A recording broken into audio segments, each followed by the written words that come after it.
Hi అండి. Welcome to the trailer review of Devara. అయితే Devara trailer release అయ్యి 2 డేస్ అయితే కావస్తుంది. దగ్గర 30 మిలియన్ పైనే వ్యూస్ని కూడా సొంతం చేసుకుంది. ఈ ట్రైలర్కి సంబంధించి పబ్లిక్ ఏమనుకుంటున్నారు, అలాగే ట్రైలర్ పరంగా ఎటువంటి విషయాలు ఉన్నాయనేది మనం తెలుసుకుందాం. ట్రైలర్ అయితే బాగుంది. ట్రైలర్ పరంగా అన్ని ఎలిమెంట్స్ కానీ, మ్యూజిక్ కానీ, ట్రైలర్కి ఒక డిఫరెంట్ టైప్ ఆఫ్ మ్యూజిక్ని అయితే కట్ చేశారు. కట్ చేసిన ట్రైలర్కి ఒక డిఫరెంట్ మ్యూజిక్ని అయితే తీసుకెళ్లారు. ఎన్టీఆర్ గెటప్స్ కానీ 2 రకాల షేడ్లు అయితే మనకి ఎన్టీఆర్ కనిపిస్తున్నారు. ఇది సంథింగ్ ఒక సముద్రపు దొంగలుకి సంబంధించినటువంటి స్టోరీలా కనిపిస్తుంది. ఆ టైప్ ఆఫ్ స్టోరీ అయితే అదే సముద్రంలో ఉన్నటువంటి మరొక జాతికి సంబంధించిన వాళ్ళు, లేకపోతే వేరే టీమో, వీళ్ళకి యుద్ధం. అదే రకంగా సైఫ్ అలీ ఖాన్ దేవరాకి సంబంధించినటువంటి ఏదైనా ఒక ఫ్రెండ్షిప్ ఉండి ఉండొచ్చు. తన స్వలాభం కోసం దేవరాని చంపడానికి ట్రై చేయొచ్చు.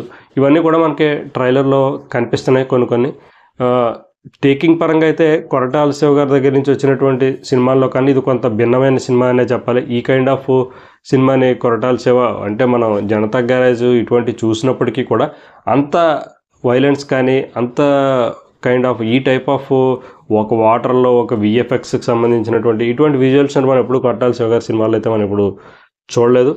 వాటి పరంగా కూడా చాలా బాగుందని చెప్పాలి. ఎన్టీఆర్ లుక్స్ బాగున్నాయి, ఎన్టీఆర్ గెటప్ బాగుంది. అలాగే సైఫ్ అలీ ఖాన్, చాలామంది యాక్టర్స్ అయితే ఉన్నారు. అజయ్, శ్రీకాంత్, ప్రకాష్ రాజ్, వీళ్ళందరూ కూడా ఉన్నారు. ట్రైలర్లో మనకి ఇది దేవర కదా అని అంటే మేబీ ఒక బ్యాక్ డ్రాప్లో అయితే ఈ స్టోరీ నడుస్తున్నట్టు మనకి అర్థమవుతుంది.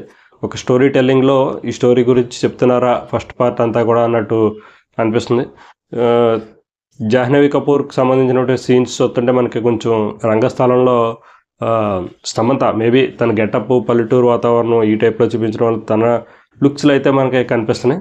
మేబీ క్యారెక్టర్ డిఫరెంట్గా ఉండొచ్చు, లేకపోతే డైలాగ్స్ కానీ ఇటువంటివన్నీ కూడా ఆ టైప్లోనే ఉన్నాయి. జాహ్నవి కపూర్కి సంబంధించి 1-2 సీన్స్ అయితే కట్ చేశారు. ఒక యాంగిల్లో అయితే ఎన్టీఆర్ పిరికివాడి కింద చూపించడం జరుగుతుంది. వేరే గెటప్లో అయితే కొంచెం పవర్ఫుల్ దేవరా కింద గెటప్, లాంగ్ హెయిర్ ఇవన్నీ కూడా డిఫరెంట్గా చూపిస్తున్నారు. అయితే ఒకటే క్యారెక్టరా లేకపోతే 2 క్యారెక్టర్లు ఉండబోతున్నాయా, లేదా ఒక క్యారెక్టర్కి ఏదైతే ఉంటుందనేది మనం ఖచ్చితంగా సినిమాలో అయితే చూడాలి. ఇప్పుడు వరకు అయితే దీనికి సంబంధించినటువంటి ఎటువంటి కీ కానీ, ఎటువంటి లీక్స్ కానీ మనకి రాలేదు. మ్యూజిక్ బాగుంది. ఇప్పుడు వరకు రిలీజ్ అయిన సాంగ్స్ అనేవి కూడా ఓకే. ఒక డ్యూయట్ సాంగ్ అయితే హైలైట్ అయింది. మిగతా సాంగ్స్ కూడా okay, not up to the mark కానీ ఓకే, అంతవరకు చూడడానికి అయితే బాగుంది. జాహ్నవి కపూర్ డ్యాన్సెస్ బాగున్నాయి. ఇంకపోతే ప్రొడక్షన్ వాల్యూస్ గురించి మనం చెప్పగలదు. యువసుధ వారు, అలాగే నందమూరి కళ్యాణ్ రామ్ దీనికి ప్రొడక్షన్ చేస్తున్నారు. అది కూడా బాగుంది. వాడు కూడా చాలా వరకు బాగా తీశారని చెప్పాలి. విఎఫ్ఎక్స్ చాలా బాగుందని చెప్పాలి. ఆ వాటర్లో లోపలికి వెళ్ళిపోయి అక్కడ బాడీలు, స్కెలిటన్లు ఇవన్నీ కూడా ఒక డిఫరెంట్ ఫీల్ని అయితే మనకు కనిపిస్తుంది. చాలా ఎక్సలెంట్గా ఉందనే చెప్పాలి. ఈ సీన్స్ అన్నీ కూడా సినిమా కూడా చాలా కొత్తగా ఉండబోతుందని అయితే అనిపిస్తుంది. సో ఇది ఫ్రెండ్స్, ఓవరాల్గా దేవరాకు సంబంధించినటువంటి ట్రైలర్ రివ్యూ అయితే ఎలా ఉంది. పబ్లిక్లో కూడా పాజిటివ్ టాకే దీనికి వచ్చింది. ఈ 2 డేస్గా కూడా ఎవరైనా విన్నా చూసినా కానీ బాగుంది దేవరా ట్రైలర్. ఎక్స్పెక్టేషన్స్ కూడా అదే రేంజ్లో ఉంటాయని అయితే అంటున్నారు. సో చూద్దాం మూవీ ఎలా ఉంటుంది అనేది. అయితే నెక్స్ట్ మూవీ రిలీజ్ అయిన తర్వాత ఈ సినిమా గురించి, సినిమా ఎలా ఉంది ఏంటి అనే విషయాన్ని మళ్ళీ మూవీ రివ్యూలో తెలుసుకుందాం. అంతవరకు సెలవు.